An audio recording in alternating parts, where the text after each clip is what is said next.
Well, hello, sports fans. Larry Eater here. Stuart Weir in the middle. It's Athletics Chat 96. Can you believe it? I think we need a drum roll, Michael, you know? Wow. Thank you, Michael. That was good. Stuart, how are you this evening? Well, I sort of don't feel as old as 96, really. I don't know how this is caught up on us. I know. It's well, you know, somebody nicely today on my email, instead of using the year of my birth, they made me 10 years younger. And I was most appreciative, you know, because I could use that 10 years. But, Right. you know, we've digressed. But, you know, as everybody says, you're only 15 once in your life, but you can be immature the rest of your life. So, you know, that's the process. Fair enough. Yeah. Okay. Yeah. So we're going to have some fun today. Let's talk about one of the guys we really admire, Fred Curley. Yeah. So Fred's gone, under 10 in the 100. He's won 19.8 at Mount Sac. Mm-hmm. He's run a mean 400. What's his best event? Well, I did an interview with Fred a couple of months back. You know, the interview is going to be about why he decided to give up the 400 and become a 100-meter sprinter. Except he ruined the entire interview by saying, I haven't. You're going to see me running all three of them this year. He just says, you know, just because I'm good at the 100 doesn't mean I'm any less good at the 400. Wow. He told us. Well, you know, it's really interesting over here because we just had, who is it now? Steve Gardner, Speedy Steve, ran 44.22, the Olympic champion. And then one of our Twitter statisticians reminded us that he's undefeated in the 400 since 2019. So pretty impressive. Well, funny enough, the last time I talked to Stephen, I asked him about the 100. And he said that he struggles to be able to train for it if he's running the 4. But what he would really like to do, he told me, is sometime to find a year without a championship, and you know, just to take a couple of months and work on the 100 and see what he can do. That would be pretty cool. No, I think he would be. You look at Gardner with those long legs. If you compare him to Curley, those two would be a lot of fun to watch. You know. Yeah. And I mean, but I mean, look at Alison Felix, who has been selected for the US in championships at the 100, the 200, and the 400. And I mean, I remember in the early days when she was really a 200 runner, she said to me, when I run the 100s and the 400s, I always feel that I'm helping my 200. Because if I run 100, I'm developing my speed. If I run a 400, I'm helping my speed endurance. And again, I remember asking her, how good do you think you could have been at the 100 if you had done it really seriously? And her answer was, my start is the problem. I would need to improve my start a lot. But of course, I mean, she was regularly in the US 4x1.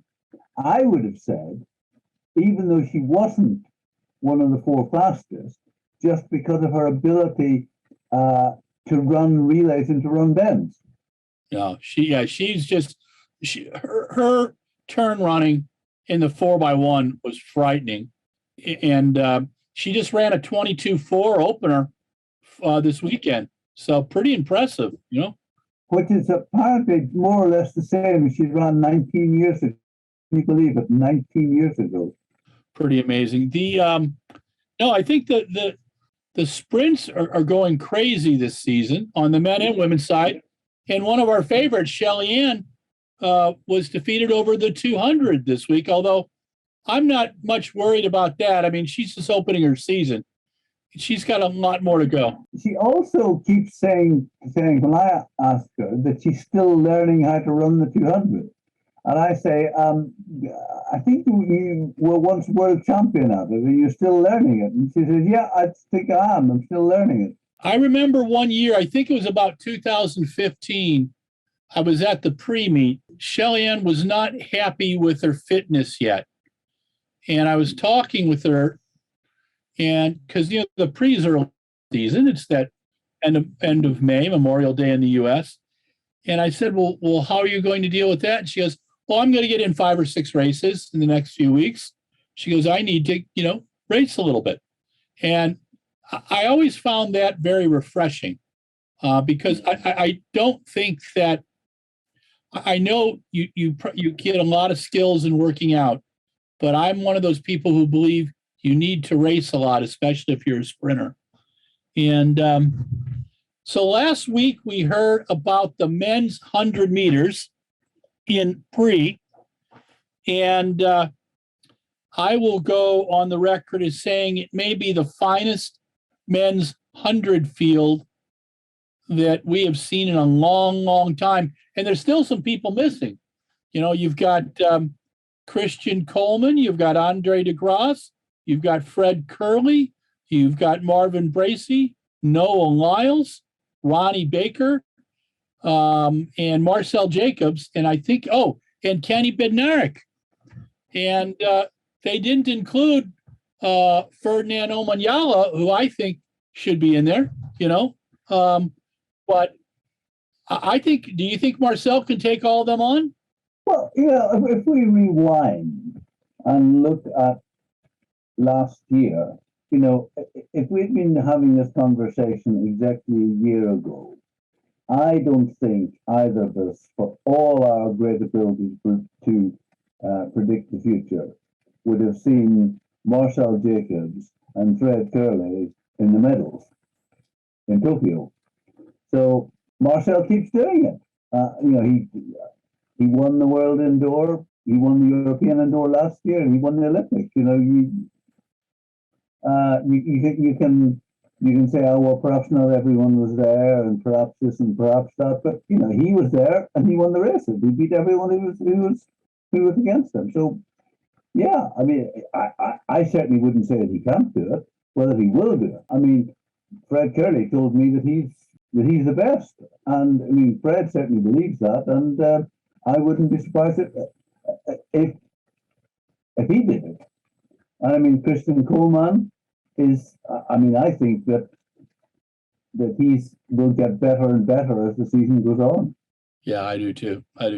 Well, you were talking about confidence. Last week I interviewed Devin Allen. I'm always calling him Devon, and he had to correct me on that one. So Devin Allen last weekend ran a PB at the 100, 10:20. Then he ran the world leader in the hurdles.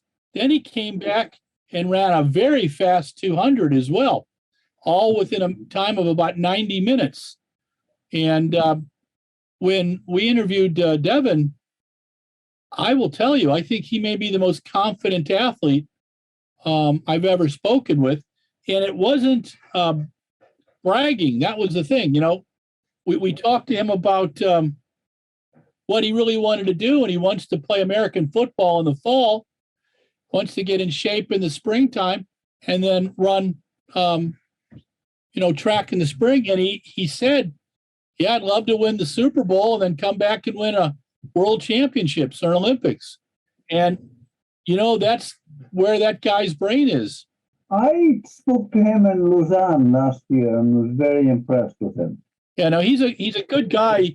His coach is the head coach at the Naval Academy in Annapolis, and he traveled back to be with him. He had been training in Arizona under his high school coach because he went to Brophy, and then his college coach, who had been in Oregon, became the head coach at the Naval Academy, and it seems to be working for him. So I'm happy for him.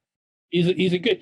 That's one of the things we talk about that all the time, is that how lucky we are with just the quality of people we deal with in the sport. Just really wonderful stories, quite articulate, a lot of them very funny, The Olympics last year were at the end of July. If the Olympics had been at the end of August or early September, Devin Allen was in much better shape as the season went on. And, I think if he had been in that Olympic final, and if it had been a month later, I would definitely say he would have been in the medals. And who knows which color? Yeah, that's true. That's true. But then, of course, you've got to say well done to Hansel Parchment for being in the shape on the day that it mattered. Yeah, no, he read it. He read Grant well. He knew that Grant was just a little bit, Grant was 98%. He wasn't 100. And as Grant has told us since then, several times, that you got to be 100%, which is what he was at the World Indoors, and it'll be very interesting to see how all the events, but how the 110 hurdles is going to be fascinating this year. But at the Prefontaine may be the best fields it's ever had over that Memorial Day weekend. And I think that the announcement today that Ryan Krauser and the all-traveling world shot put crews, guys will be there. And it's always fun to watch the shot put there. Just a blast. Well, I think it's no surprise that Ryan's going to be there because, and am I not right that he grew up quite near there and regards it as his, virtually as his home stadium? Now, that's a huge, the crowd loves him there. He has thrown some of his biggest throws. He gets pretty excited. It's a great ring, and it's built for speed. So I think that, and they give the shot put the recognition that it deserves. It's that's important. I certainly don't read very much into him being beaten in Belgrade. No, I thought he showed class the way he handled it. Everybody had good feelings about Darian and Romani, the Brazilian, and he is it was his day, and that happens, and that's why we have a sport. If it was all about we could predict who was going to win all the time, I think people would fall asleep. And just something on a personal reflection on Ryan. At Zurich last year, I went up to him in the hotel lobby and said, I would like to write this piece. Would you be willing to talk to me? And he said, sure, give me a month. I just want to have a month off, but contact my agent and I'll do it. And of course, it's very easy for an athlete to say that and not mean it. But absolutely, he delivered. And on the day, there was a problem with the Zoom that we were doing it on. And rather than, as again some athletes might have done, said, oh, well, I tried and he wasn't there. He sent me a message, there's a problem with the Zoom, and then gave me a brilliant conversation. So I just appreciate athletes who have that kind of integrity and make the effort. So great shot putter and lovely human being.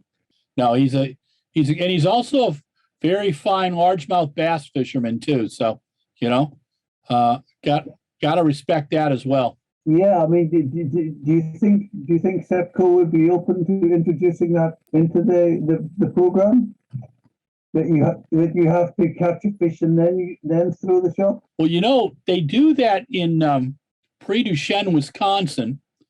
On New Year's Eve, they have a mullet throwing contest. They also do one in Florida. Now, these are deceased. We're not hurting a fish. The fish are deceased and they're frozen. And then in Florida, they have a throwing for distance one, and the guys that always win are discus throwers. So, we could do it. We could do it. Yeah. I just don't want to get PETA angry with this, It's just apparently, we can offend anyone at any time. So, it just it happens. Yeah. So speaking of someone who's been around for a long time, Renaud Lavillenie, I think, has been around for about 1,000 years. The guy not only pole vaults, but he's done the Le Mans. He, I think he surfs. He's done a decathlon. Yeah, he's pretty crazy. Well, I'm going to throw two statistics at you. Okay. He cleared 580 last year, Yeah. and that was the 14th year in succession that he had done that. Wow. Wow. And I believe he'd won the Diamond League 33 times. Oh my gosh. That makes So sense. I think he's quite good at the pole vault. Yes, just a bit. Hmm. I remember. And I mean, go ahead. I just going to say, and again, a character. You know, somebody. I always feel that if you are waiting to talk to him, and there's a dozen people waiting, he'll talk to all of them, and you know he makes you feel you're the only one who's ever asked him that question. And he's a great rugby fan, so I also always try and slip in a rugby question for him. Particularly if England happened to be beating France at the time. That could be an issue. I recall meeting him at the European Indoors in Bercy. I think that was 2010 or 11, and he had me ask all the questions in French. My French is terrible, and the next time he saw me, he spoke to me in English, and he was just messing with me, and I was terrified. But no, he's got a great sense of humor. I watched him in 2017 with Mondo. It was him and Sam Kendricks and Mondo at the Prefontaine. And I just thought Renault showed a lot of class because he had to know that little Swedish kid was sure going to be a big deal. And he has mellowed out with age, I think, a bit. I thought he was treated rather poorly in Brazil by the fans. And in 16, I just didn't like that. The part of it was most of the fans were soccer or football fans and European football fans. And they thought, giving people a little bit of a hard time was part of the deal, I guess. He didn't understand it at all. And I think it kind of was enough to just push him a little bit off his game. And, Thiago Braz had the perfect night in front of his home country, It's been nice to see Braz doing so well this indoor season. He's a good, fine young vaulter. And a lot of times people don't come back from that, winning a gold medal. Where do you go? I mean, that's what Katie Najat was talking about with us. Yes, absolutely. Early in the season. Absolutely. Yeah. And you don't think about that. It's like you spend all your life thinking about, God, I want to be an Olympic champion. What happens after you're the Olympic champion? What do you do after that? And that's got to be a challenge. And I think that it's something that until Katie was so articulate about it, I hadn't really taken to consider, Unless your name is bold, to which you do it again, twice, and again, twice, and then you do a relay just for the fun of it. Yeah, no, it's true. It's true. Let's stay with Usain for a minute. I was sitting about the 20-meter line in Daegu, and I was watching Usain warm up when he false started. Yes. And you knew it was going to change the entire 100 and also the meet. And Usain never got the credit he deserved for that. He knew right away he'd totally blown it. He took his singlet off, got his stuff, and left. But he knew that was part of the game. And there were so many weird articles about conspiracies and all that kind of stuff. And what it was about was at the most competitive level of our sport, you got to put one step in front of the other. And sometimes that's hard to do. Stuff happens. And I respected him more for not pouting or taking it and saying, hey, man, that's it. It was one of those moments where we really got to know him and know that he had standards. And that while he was a very talented athlete, he also knew how the sport worked. So I thought that was good. So, that was my digression for the moment, Stuart. I do recall about 2009 a chance to interview Usain, and he had just, it was a video deal, and he was literally waking up in the morning and just had his tea. And I think his agent did it just to mess with him. And we got to ask him a few questions about cricket, and it was very lighthearted. But man, he was so patient with questions.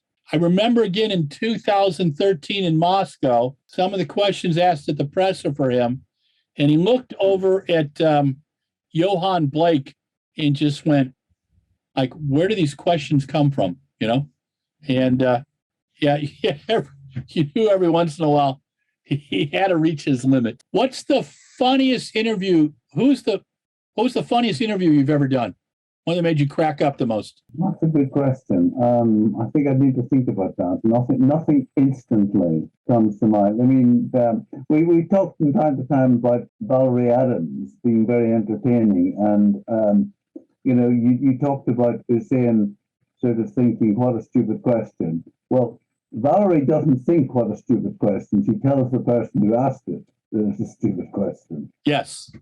She it was in Birmingham. It was her, Greg Rutherford, and David Rudisha. It must have been 2015. There was just a series of questions that she was really not doing well with. And her and Greg just started having a very animated conversation between the two. And they were very funny.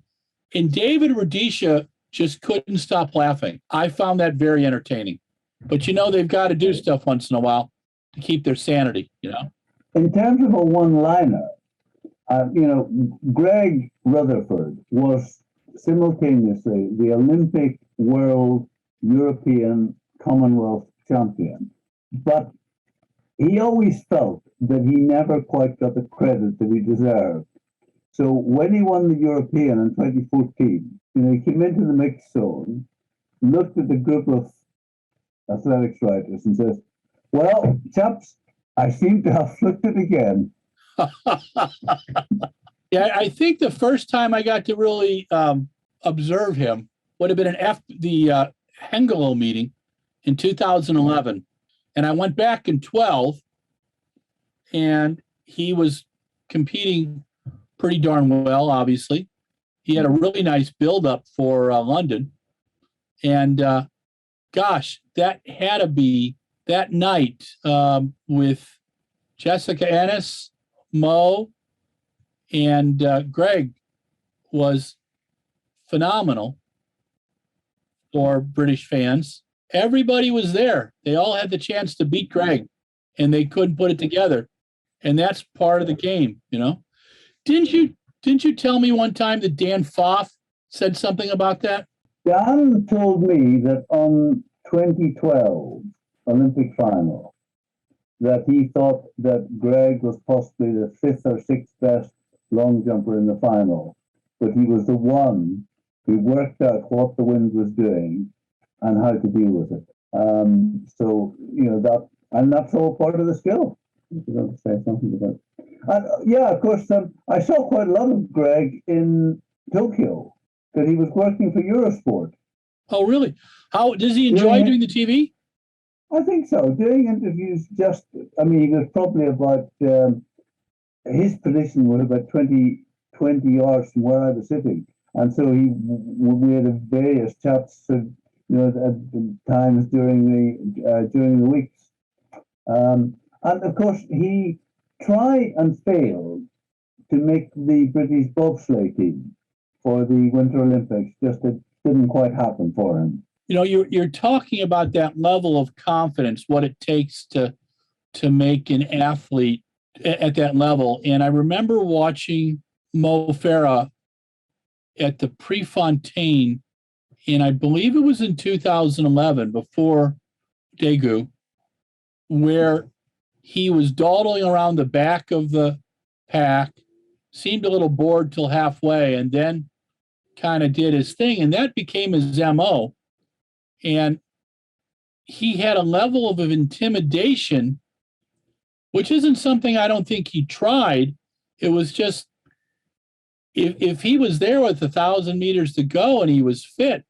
I mean, I remember Jeffrey Kamwarer trying to break him in Beijing. And Jeffrey was probably at the height of his shape and fitness level. And he ran us this last 800 close to 150.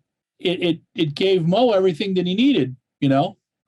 And I wonder now, as Mo's tried to come back at different times, if what the challenge is how does he get to that place again? You know, Wilson Kipketer, I got to interview him in 2014 in Copenhagen at the World Half. And he told me the hardest thing for him to do was after he got sick, that he would try to come back too fast. And he knew what the level of fitness was, and he knew what the level of confidence was, but it was not something that he could put into words. And you wonder, do athletes know when something's missing, you know?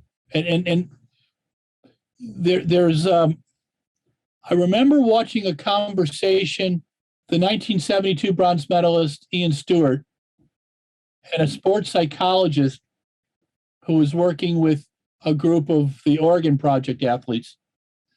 And Ian said when you got to a final of a Commonwealth, European, or Olympic Games, and he had been to all three, that right away you could discount a certain number of people in the field because they were overtrained. And he said it. Then you really had about 6 people you had to concentrate on. He said you couldn't take anybody for granted. And then it came down to the 3 who really wanted it or at the fittest level. And I'm always curious about how people know that, how people tell that, you know? And I recall asking him about his Olympic bronze medal, and he confided that while he was happy he won an Olympic medal, he was disappointed in his performance. I think he had to be happy about that he was able to keep it together, and at the very end of it, picked up a medal in the toughest part of the race. But that's not how he wanted to win a medal, you know? And you wonder about those things, and how, very curious about how athletes feel about that, you know? And I recall Frank Shorter in talking about his Olympic gold in 1972, and he knew coming into the stadium that he had a chance to break Bakila's world Olympic best, and he did not do it. He said he could not do it out of respect for the great Ethiopian, you know, the man who won 2 Olympic medals. And I kind of thought that was cool. I just thought that was a very appropriate thing to say, and also more than anything, an action, you know. So it's we've got an incredible group of athletes in the sport, and some of them are funny, some of them are not so funny. I will miss Valerie at press conferences. The first few times she scared the heck out of me because she can be intimidating, you know. Yeah. You know, and the biggest thing with her, I believe, was that she wanted respect for the women's throws. Also, she wanted her event to be clean. And I think that she was very frustrated with some of the things that went on with some of the other athletes, you know. I do think that had to be tough for her. Talk to me about, so next year we have Budapest for World Champs. That should be fun. Seeing notes from Martin July, who's on the board there. And that, you know, my family's from Budapest, so it'll be kind of fun to go and see a great competition too. And then the year after that, we have Paris for the Olympics. Well, let's hope that Budapest is okay. that our friend further east doesn't decide that he wants to cause trouble in Hungary as well as Ukraine. Yeah, I know that's very, very scary right now. I just saw that the young Ukrainian woman marathoner, she was 11th in Vienna yesterday. She just said that she will not go back to the Ukraine right now. And I know there's several athletes like that right now. It's devastating. And while some Americans, I think, understand it and appreciate it, there's this whole thing about being in this country that everything else is way out there. And that's most unfortunate. Do you think Europeans are going to go to Eugene outside of the athletes and the coaches and the media? It's pretty expensive to get there. I mean, to start with, it's a long and expensive flight. There are no direct flights from the UK to Eugene, so you've already got you got to. I mean, I'm flying to I think San Francisco and down, and I mean, accommodation is through the roof, prices wise. I mean, unless some of the tour operators, the British athletics supporters club, whatever they call you, the tour company, unless they have booked well in advance and are holding hotels, I think it's going to be a very difficult one to do.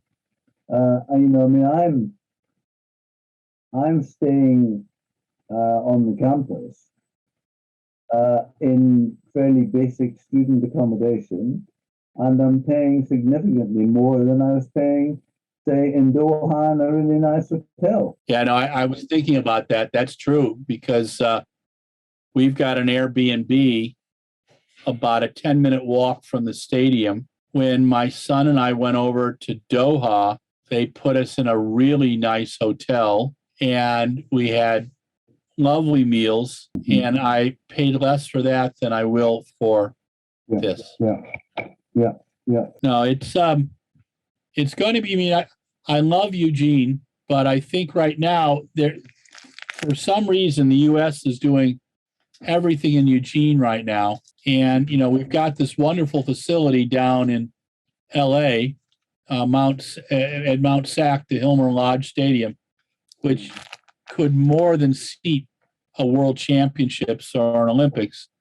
I understand that Eugene is, track city of Lane County, as our former editor James Dunaway used to say, and it's a great place. I've heard that Nike is based somewhere near there, but I'm sure that's just coincidence. No, you're correct. I've heard that too. And the fascinating challenge is with ASICS being the sponsor of World Athletics, how does ASICS get the value out of their sponsorship? And I recall back in 2014 at the World Juniors in Eugene, ASICS was it ASICS or Adidas? Adidas was a sponsor. Adidas got some value out of it, but when you're in Nike's hometown, it's rather difficult, Well, my friend, you survived 40 minutes with me tonight. Well, there you are. And I hope you get an adult beverage this evening before you head off to Dreamland. Yeah, sounds a good idea. Okay, and have a lovely week. We'll be posting your stories today and tomorrow. Right. Yeah. I found that one from Tiffany Porter and on her coach, so we'll get that up as well. Stay safe. I hope you get some golf in too. And planning on that. Good. All right. Thank you. This is Larry Eater, Athletics Chat 96. Stuart Weir and I are done for the week. So make sure you watch this, and we'll see you next week. Make sure you run, jump, and throw, and stay safe. Hey, sports fans, Larry Eater, Epilogue, Athletics Chat number 96. We had a ton of things to talk about this week. You know the deal. I'm in Fort Atkinson, Wisconsin, the true capital of Wisconsin. And it's the place where cheese and beer are worshipped, as well as walleye. Stuart is in Oxford, England, the intellectual capital of the world, the home of the Brother Cadfael mysteries too. And I think there's a couple of colleges and universities of some repute there as well. So what do we talk about this week? Let's see. Fred Curley, he's fast. Ryan Krauser, he's going to pre. Men's 100 meters at pre. Best 100 ever. And I am not exaggerating. And Marcel Jacobs will have his hands full, but we think the Italian stallion, the crazy long jumper, he's got some great tattoos. He'll be ready. And Renaud Villeneuve, who we continue to worship, how long can he compete? I think till he's at least, 50. He's having a lot of fun, and I think it's all that good red wine and important, Rutherford cheese that he perhaps has once in a while. Paris 2024. We all want to be there. That's going to be fun. Budapest 2023. We want to be there as well. I expect to have a nice glass of Hungarian red wine with Martin July, one of my dear friends over there, and see some real track and field with my former countrymen. And then will Europeans go to Eugene? Yes, they will go to Eugene. It's just a little expensive, and that's part of the issue. So perhaps the next time we have a World Championships, we should think about La La Land or New York or stuff like that. Eugene's lovely. I love Eugene. And I like being there, but I think people get worn out when everything's in Eugene all the time. Okay, so that's my 10 cents for today. Watch Athletics Chat 96. Thanks to Mike Deering for dealing with me using the taser, and he survived his bachelor party over the weekend. So, he's ready to roll. Stay safe. Run, jump, and throw today. Tell someone you love them. Talk to you soon.